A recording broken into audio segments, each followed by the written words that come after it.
Okay friends, we're gonna turn this trash trailer into a dump trailer.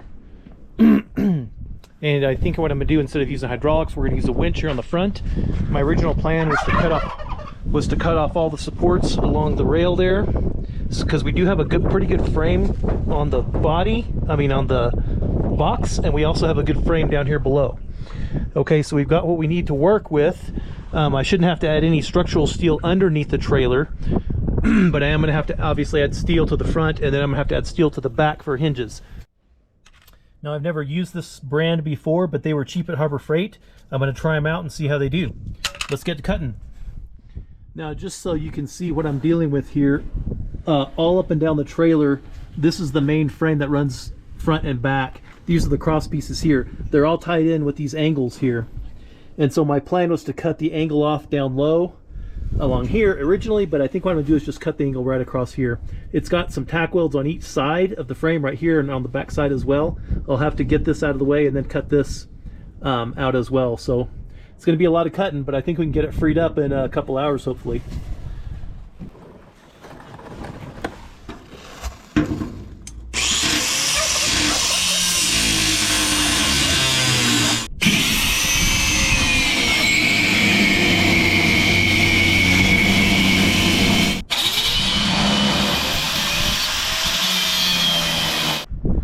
All right, let me just show you what I got going on here. This is about 2 hours of cutting and unbolting, and I had to take the front box off and take bolts out and jack it up and jack it down, and it was kind of a pain, but got them all cut off.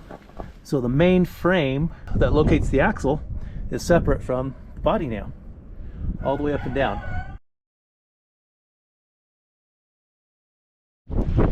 So I'm having to do a lot of reinforcing here. This lower lip that goes all the way around the trailer, it feels like it's less than 1/8. It's pretty thin, and it's just kind of a little C-channel right there. And so for the back part back here, that's not going to be enough to support the weight. So what I did was I took this 1 1/2 angle by 3/16 and welded it all along the back here. I'm gonna burn this in, with more stitches along the top here. I just got it kind of tacked along the bottom edge inside here, where at least this is welded to the existing lip. It just kind of sits right up there. Can't hardly see to weld that, so those aren't going to come out very good at all. But in any event, this will give it some rigidity across the back. Then I worried about it buckling right here when I lift and put all the weight of the trailer on this. I worried about it buckling right here, so I welded up this 3/16 along here, and that's 32 inches of angle right there that comes along here up to here. So I think that'll give it enough rigidity. This trailer is super strong otherwise, and hopefully it won't bend or break anywhere. All right, and as far as the lower frame goes here, this is 1/8 2x3 box, so it's not super strong, and I'm worried that if I weld my hinges on back here to this part and then to this part here, and then I tip my trailer up, tip up the box of the trailer, that it's gonna buckle right here. And so this big piece of steel right here that helps locate the spring hangers, I'm gonna have to take this bolt out here, but what I want to do is take some 2x2 1/4" angle, start it here and lay it all across here, and hopefully that'll give me a good enough reinforcement to well, here it is right here. It's not exactly going to go in place, but basically it's going to go like that. And so this is 48 inches. This is going to extend well past my bolt here that comes up through, that locates the spring hanger bar here, and it'll get me past this buckle point. So this is 1/4", so it's pretty substantial, and I think this will be enough that will make me happy, so that when I load all the weight onto the back of the trailer here, that I won't buckle anywhere along here. Okay, good. Let's get it done. All right. Try to get this kind of centered up over that hole, which is right about where our bit should drop. Let's kind of center that right there, side to side, front to back. Good. Now we'll clamp it down here.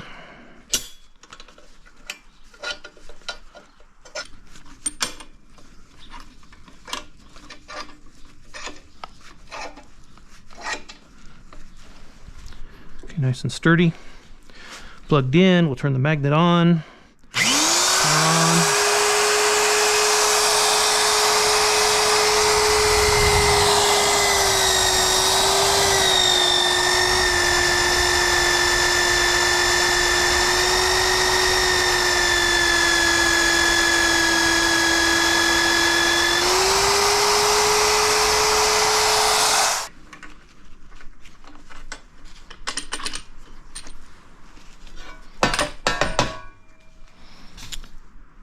Perfect. Now this mag drill does make a mess, but that's what this mag brush is for.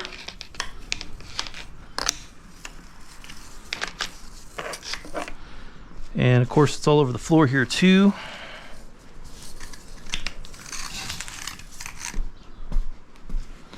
And we'll go dump it off.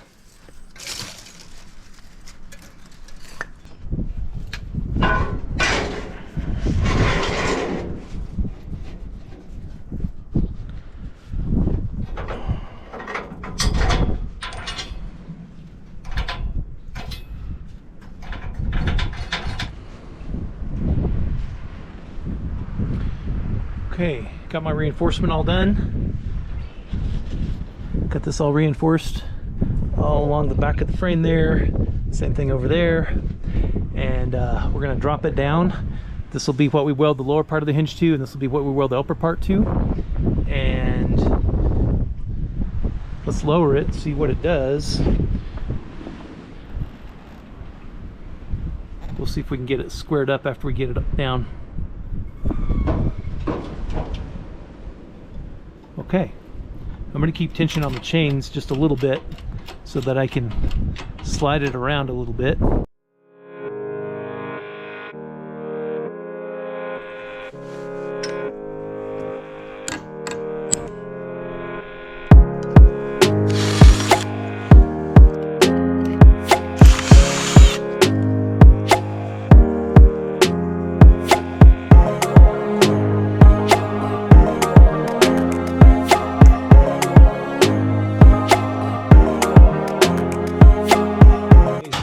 What we got here is 8 inches of 13/16 inner.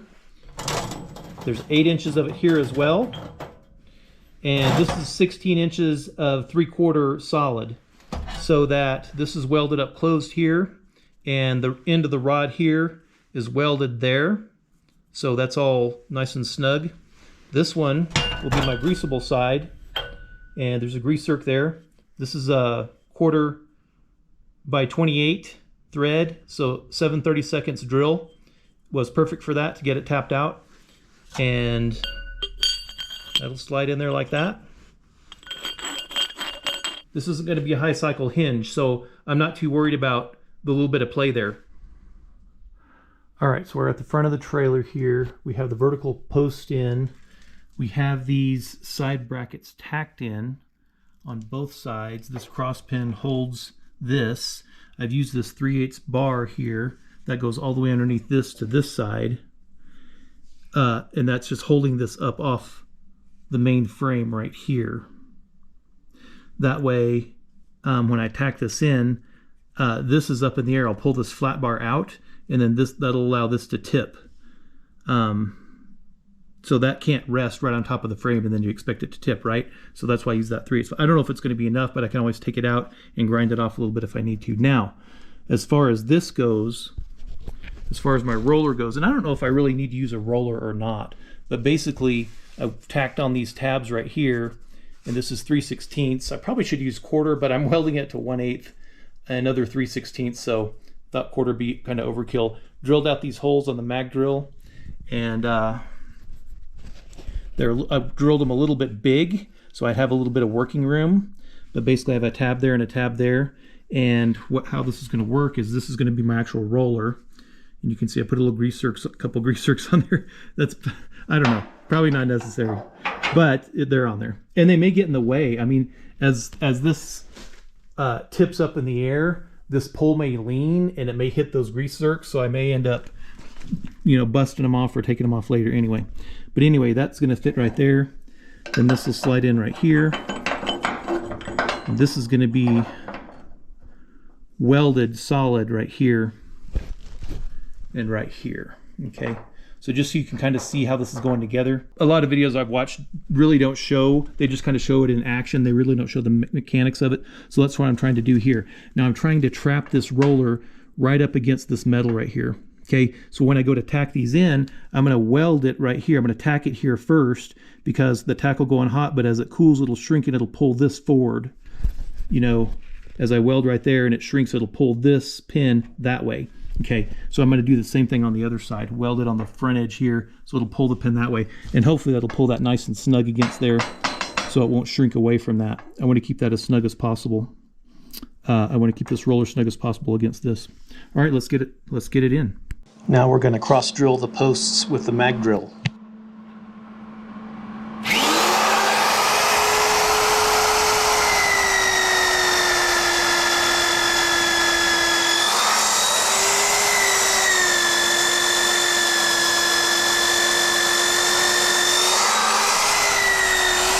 So mag drill, you know, makes a mess.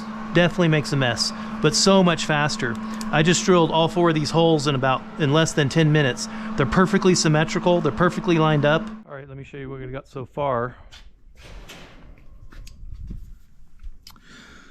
These are the plates that'll hold up the pole. This is the rod sticking out, the cross rod that's welded all around. Oh, don't roll away. This is the roller right here. So hopefully that'll roll to some degree, or at least have the potential to roll, I guess. All right, my original plan was to just take a rod and bend it and weld it there and there, but I think this is a lot stronger. I'm able to weld it all the way around.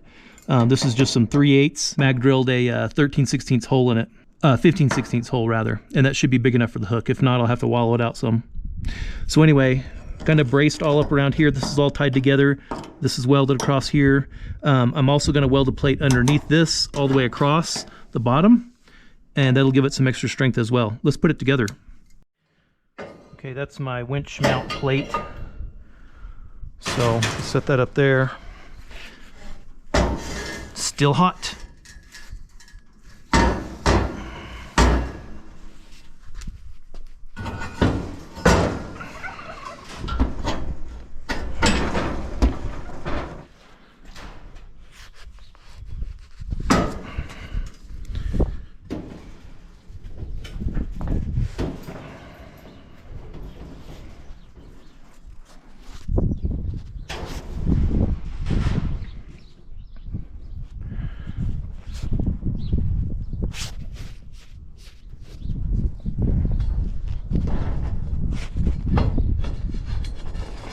Okay.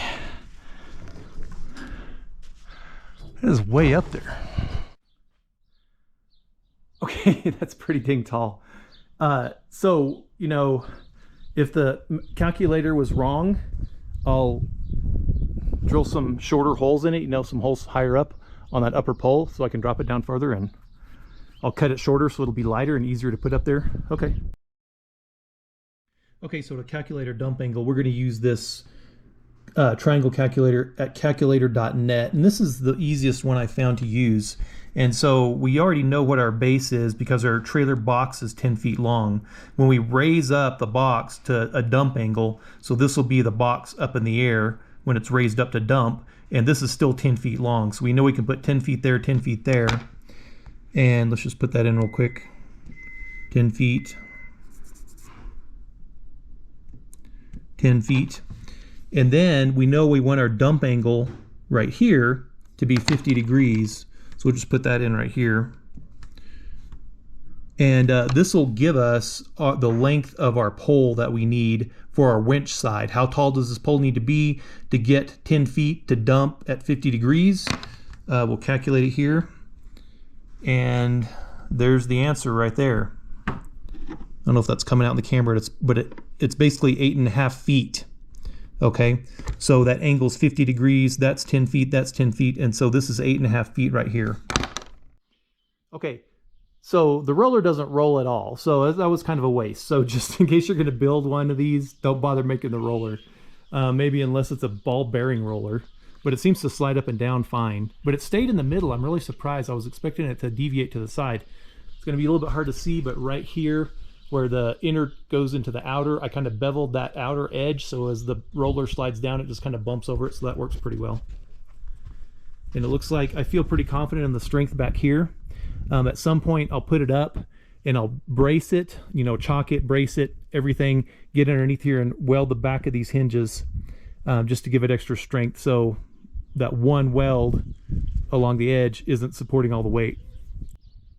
And it dumped the trash out, so it's doing the job. Okay, so yeah, put it to 35 or 40 degrees. Of course, trash started sliding out. I'm like, great, but I got up to 45 and there was still a couple bags of trash way up here in the top. They were just kind of hanging around, and then all of a sudden they decided they're going to slide out, and down they went.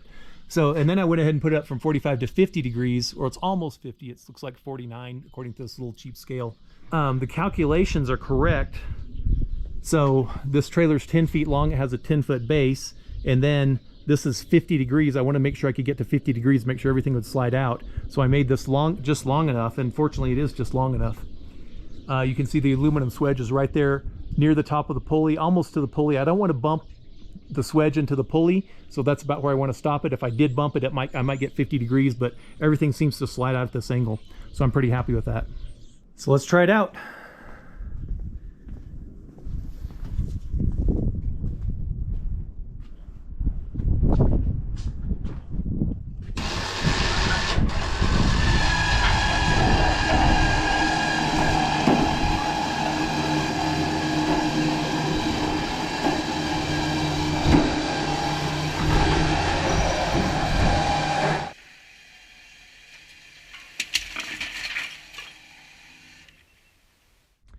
Okay, got it raised up. I've got it braced with a brace here, and the weight of the trailer sitting on that. Just a little bit of tension on the cable, but most of the weight's on this right here. So now I can feel safe about getting underneath here. I've got some painting to do, and so this hinge is welded on the top side, the inside and the outside. This one's welded on the bottom of the inside and outside. Obviously not, so it'll pivot. Same thing there with that hinge. And I got it all soaked in phosphoric acid, so it leaves kind of a rough finish, but it really helps prevent rust, and it primes the metal, and so the paint sticks really well. So as far as the wiring goes, you know, when you cut the trailer bed off of the trailer frame, it's all wired and connected. It's not made to dump, so I ended up cutting the wiring off, just running the wire from right here. Let me get out of the sun here. From right here, it comes down here. It comes out this hole right here, and I just ran all three wires down this, into the frame there, down the frame, and out the back there. So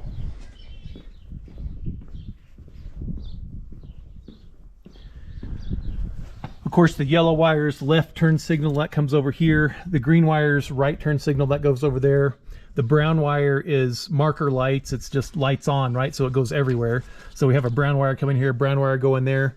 And then instead of running a brown wire up both sides, I just ran one brown wire. It's actually yellow, but not that it matters. I ran one single wire up here and all along the bottom there, and then wired that marker light in, and then ran the wire over there and wired that marker light in.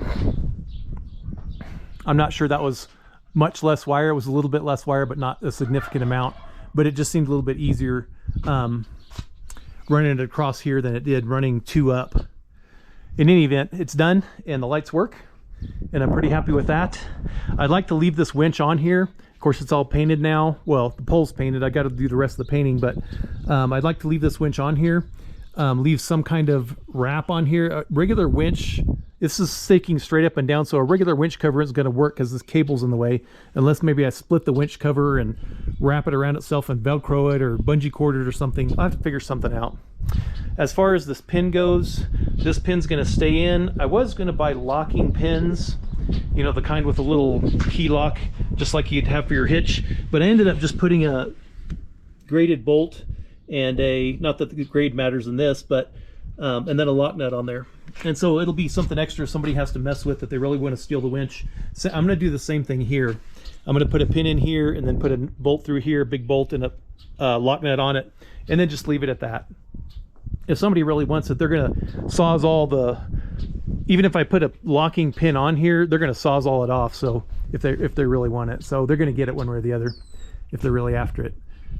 Anyway, as far as the roller goes, that's another thing I probably wouldn't do again, because it doesn't seem to be rolling at all. It's just kind of sliding up and down. So that was kind of a waste to make a roller and take those extra steps and take that extra time. Okay, if you haven't seen my video on 3 ways to grease things faster, this is one of those things. This was a buddy of mine gave this to me, and this is probably my favorite tool because it just makes my life so much easier. Also, this quick connect, that's one of the things that allows you to click things on really quickly. So basically, you just pull that back, stick it on there, it locks on, pull the trigger, and fill this with grease. Hopefully we'll see grease come out right over here.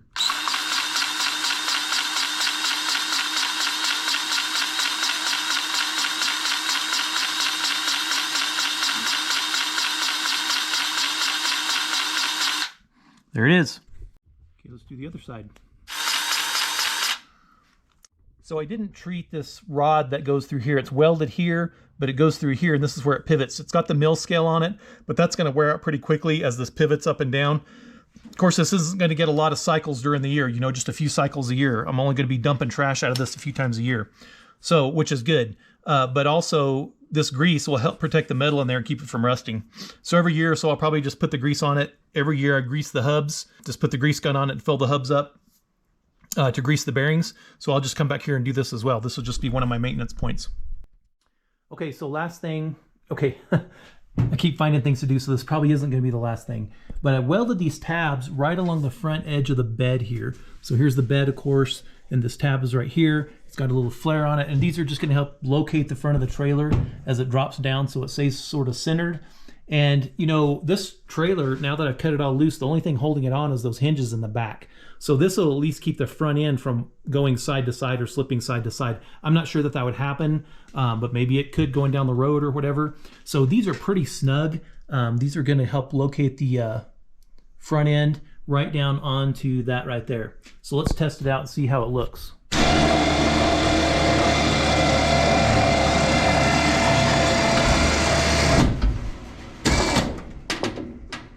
Okay, good. Okay, and here's the other side. Okay, as far as this remote goes, this works well. I just drilled a hole back here, and you have to drill kind of a big hole in order to fit the wiring through, but I need to cut those off. But that seems to work well. I'll take that off and store it. As far as this box goes, this box is just big enough for a battery, and it's narrow enough that it gives me room for this and also for my jack as well, so I didn't have to relocate my jack. So this box is only like 11 inches wide, so it's a nice width. It does hold this battery, and this battery's exactly 12 by 7. This battery box I got at O'Reilly, and it's 13.5 by just over 7, I think, in the bottom. So this is going to work really well. So basically, this winch cable plug that's right here comes in through here. Now this little pocket back here, there was a lot of wiring that I could have cut the cables and made them shorter and spliced them back together, but I decided just to stuff them all back here. Now this is an ATV winch as well, so it comes with this extra remote right here. So this is kind of cool. We can just hit this button right here,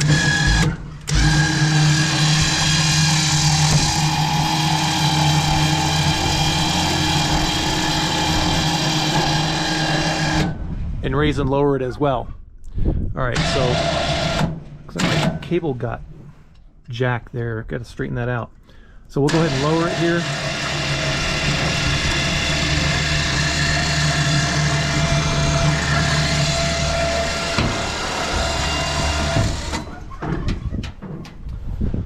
So that'll be a nice backup if I damage my little cable there or whatever, my remote cable.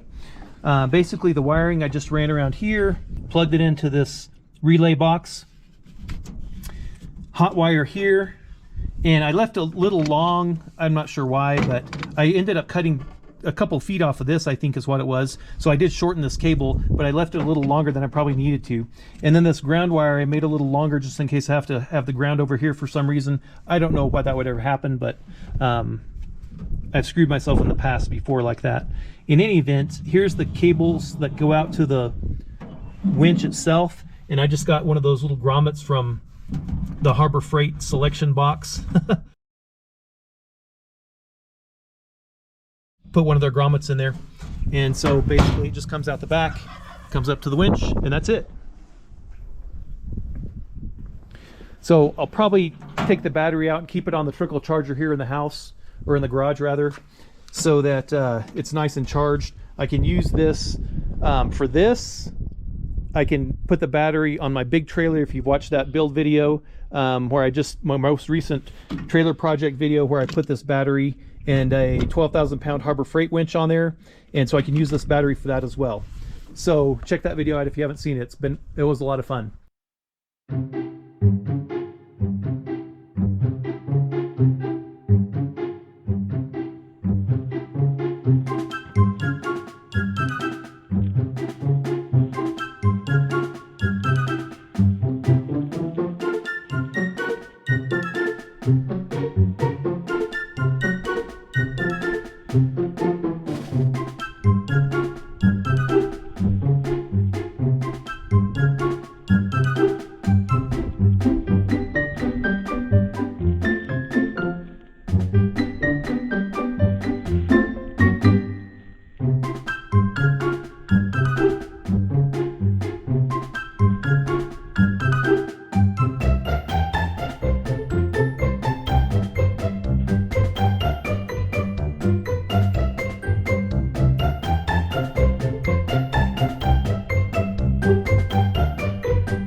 Thank you.